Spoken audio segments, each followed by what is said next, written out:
Alright guys, welcome back to the channel. In this video, we're going to learn what we used to call a hazard turn. Eden Hazard of Chelsea and Madrid used to absolutely just abuse this technique, and he was really effective during his prime with this technique. So that is what we are learning today.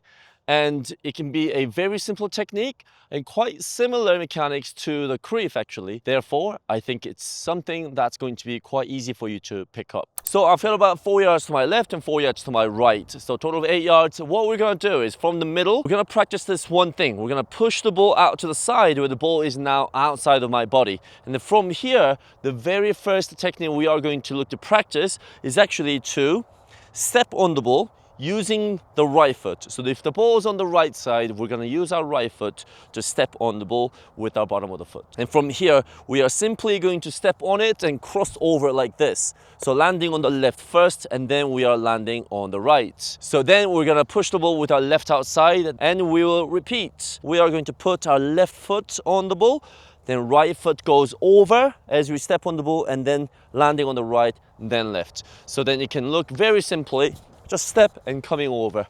Step, oh. And we push the ball, step and coming over, push the ball, step and come over. Now, don't flick the ball. The goal is to actually pause the ball, and then we are coming onto the other side of the ball. Very, very simple. Key thing, making sure that it's your one foot crossing over, landing first, then landing to come to get ready for the next action, not stepping on the ball and that same foot landing first and then landing like this. It's going to be right, left, right, left, right, left. So try and just get used to that motion. There, push, there and push. So once you get used to it, something we want to focus on is how we land. We want to make sure that we land not tall, but low. Then it's going to help us with our second action, which is the change of direction with our outside. So there, 1, 2, push. Step, landing, push. Step, landing, push. You want to land softly, cushioning on your knees. So you finish low on the knees here, then you're ready to push onto the next side.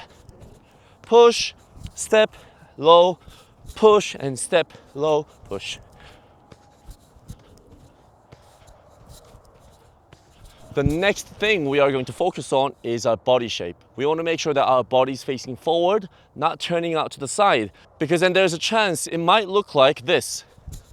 Where now the ball's gone, I'm facing the wrong way, and I'm having to turn where the recovery of the ball or the second action is not going to be too easy. So make sure that my body is facing forward. I'm essentially moving sideways.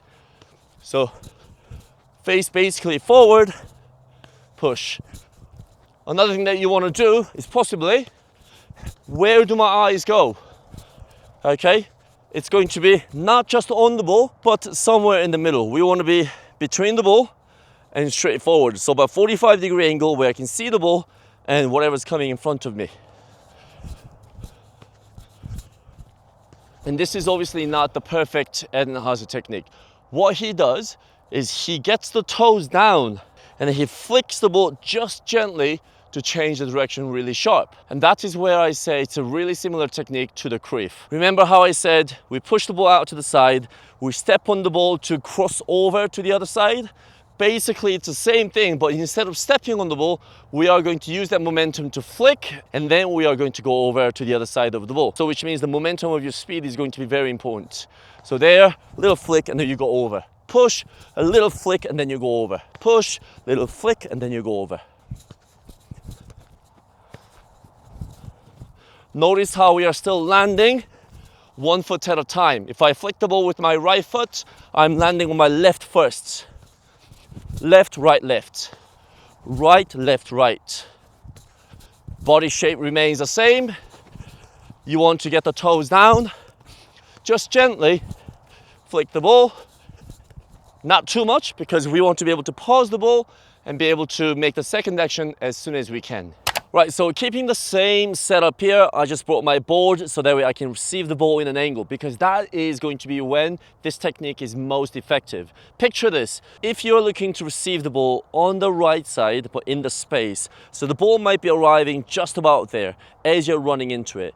And there's a defender on your right side, right behind, tracking together. So we're all facing towards the ball. And because of my momentum, he believes I'm going to get to that ball at pace. So then what we do is, as we get to that ball, we simply do that flick, and his momentum will be on that side, and now I am out into that space that we are all leaving behind as we are going towards that ball. So think about it this way. So there we go, a little touch, and then we exit into that space. So this is how we can be practicing. If you have a board, just have it in an angle so that way the ball can come outside. If you don't have a board, if you just simply have a wall, then you can play the pass to the wall in an angle so that way the ball comes out to the side. If you have a partner, just have him or her send the ball out into the space. So here we go. So there, little touch, and then we go out.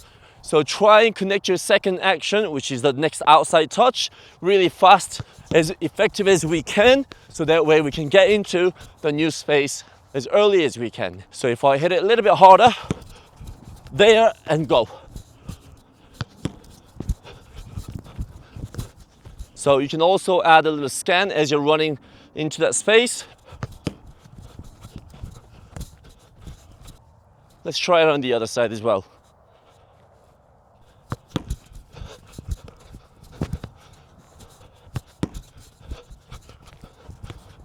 Little important detail is going to be not getting too close to the ball. So we want to almost make it look like we're about to strike the ball, meaning the ball needs to be a little bit further away, so I can make more of an exaggerated motion so that way we can sell it more effectively. So what are some of the variations we can do? Well, immediately after the turn, instead of taking it to the same direction that we were normally going to, right? What we can do is break the pattern and break the anticipation by maybe throwing the body just one more time.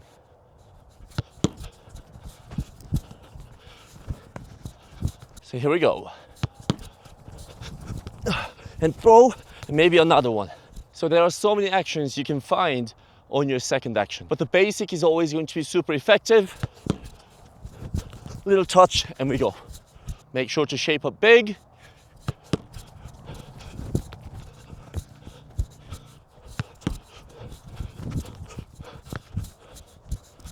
And then lastly, you can use the same technique to actually play a pass, a little 1-2. Sometimes, immediately after you get the ball, you want to play that 1-2. So for example, if this is my defender, if I'm getting the ball, I want to play a little 1-2 with the player that's running. But the pass cannot always be perfect. So let's say it's actually coming towards my right side, forcing my body to face there. So then I can't be playing the ball like this, because I need to really whip my body around to connect that pass. Or I gotta turn my body around quickly, get there quickly, turn my body around so I can be playing the pass with my left foot. Not necessarily ideal sometimes. So what we do instead is that for the little 1-2. So that's another way to get creative. I hope you enjoyed it. If you have any questions, please leave a comment, and we'll see you next time.